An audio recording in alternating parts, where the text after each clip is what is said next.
Imagine a man so powerful he thought he could buy anything, even the soul of art. Now imagine that same man in desperation, begging for help from the only human being he would never have valued, a street artist with steady hands and an immense soul. What can happen when pride is challenged by compassion? The answer will unsettle you. This isn't just another story about an arrogant art critic. It's a vivid portrait of what happens when market greed meets the silent wisdom of a united community. In times of cold galleries and empty profits, where passion is discarded in the name of commercial value, this journey shows that true wealth isn't in the price, but in the courage to change. If you've ever felt small in the face of a cruel system, or wondered if it's possible to touch the heart of someone who seems unreachable, this story is for you. Because sometimes, those who need to learn the most are those who think they already know everything, and those who have the least end up offering everything: talent, empathy, and a chance at redemption. Dr. Arthur Vance was the type of man who confused auction figures with personal worth. At 40, he wore haute couture suits like armor and carried in his eyes the coldness of someone who had learned to see works as investments. He was the classic portrait of an arrogant critic, shaped by a cruel system that rewards ruthless decisions with recognition and genius status. Owner of a gallery that grew like a steamroller, Arthur had decided to travel to a busy park to acquire, at rock-bottom prices, the works of street artists. For him, this was just another asset on his long list of conquests. There was no emotional heritage, no family legacy, just an opportunity for easy profit in a region forgotten by artistic progress. In his luxury car, he adjusted his designer glasses like someone adjusting their worldview, firm, controlled, with no room for vulnerabilities. His plan was simple: arrive, buy, and leave. Little did he know that fate was preparing an encounter with someone who had no power at all, except the wisdom that transforms even the most armored of hearts. As soon as he stepped into the park, Arthur felt the impact of what he called primitive reality: the human warmth, the smells of paint and grass, the simple stalls. Everything repulsed him. For a man accustomed to luxury, being surrounded by a humble community seemed almost an affront. Every detail he saw, he criticized with blind superiority.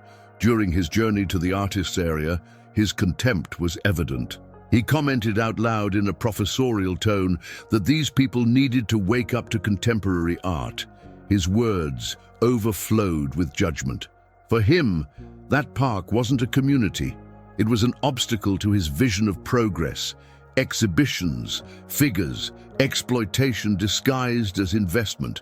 But what Arthur didn't know is that behind every simple look he crossed, there were stories of overcoming, of love for one's neighbor, of real values. Those people he saw as backward were about to give him a lesson in humility that not even the best art catalogs in the world could teach. Sitting in front of Donna Sofia, Arthur laid out his proposal with the coldness of someone who closes deals like changing pieces in a gear. He offered an insulting amount for the paintings, treating the family's emotional heritage like disposable goods. For him, it was just a strategic move to maximize profits and cut future costs.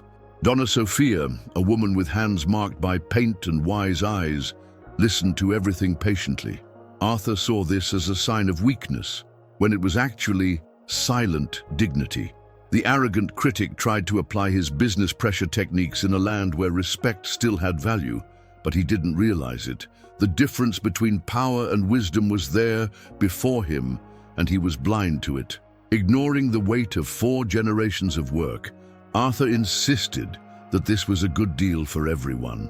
But not all wealth can be measured in figures. What he didn't expect was that this polite refusal was just the beginning of a profound moral confrontation, and that a child would be the catalyst for his human transformation. It was in the central square, while distilling criticisms about the local art on the phone, that Arthur noticed a young man with a simple appearance, sitting on a bench with a worn sketchbook on his lap. The boy, in simple clothes and attentive gaze, didn't seem to be listening, but absorbed every word like someone archiving something important. His name was Lucas, and he carried in his hands a copy of The History of Modern Art. In his veins, a wounded family legacy. Upon approaching, Lucas asked a question that dismantled Arthur's haughtiness.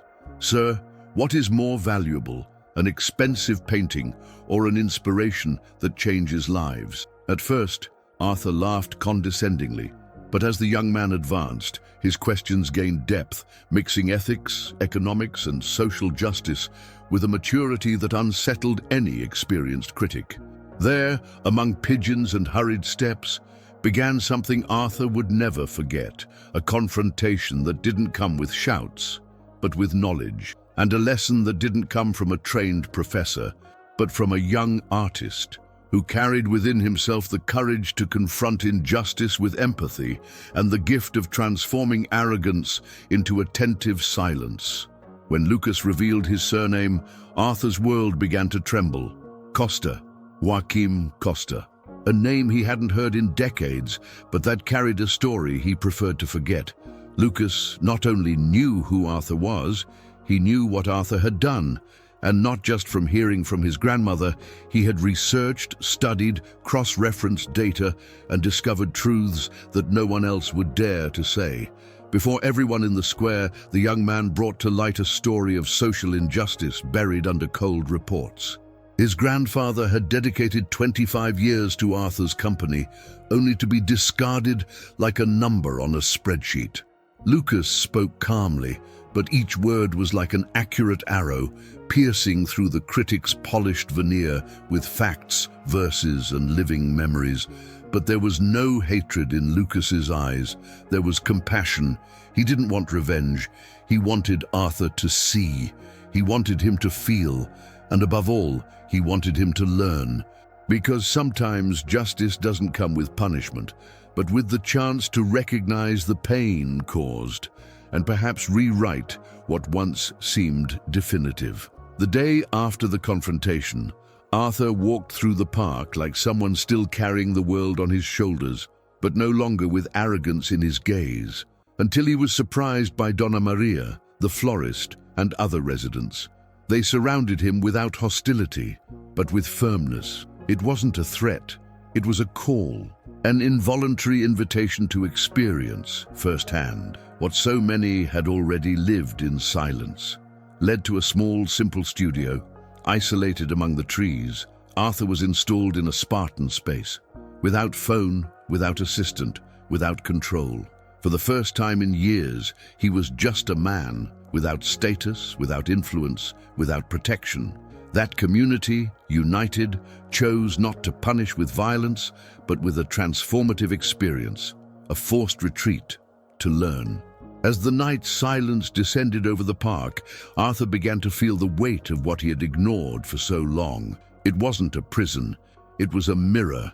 And there, in the discomfort of isolation and vulnerability, sprouted the seed of a lesson in humility that only love for one's neighbor could teach, the lesson that would change everything. That silent night, when all that remained for Arthur was the sound of his own breathing and the creaking of wood under his feet, a tray of food arrived, not brought by just anyone, but by Lucas. The young man, who had every reason to hate him, now extended a hot plate and a serene look. There was no punishment there. There was teaching. There was empathy. Arthur, stunned, couldn't understand. "Why are you doing this?" he asked. Lucas responded with a calm that cut like a razor. "Because my grandfather taught me that forgiveness frees those who suffer, not those who offend." The simple food, rice, beans, vegetables, was served with dignity. And each forkful brought more than flavor. It brought a taste of humanity that he had lost. There began the transformation, not by force, not by fear, but by the disarmed compassion of a young artist. Lucas showed, with actions, that love for one's neighbor can be the most powerful weapon against a cruel system. And Arthur, for the first time, didn't feel shame for not knowing. He felt a genuine desire to learn. The next morning, Lucas took Arthur to see the place where everything truly began, the community art school that bore his grandfather's name, Joaquim Costa.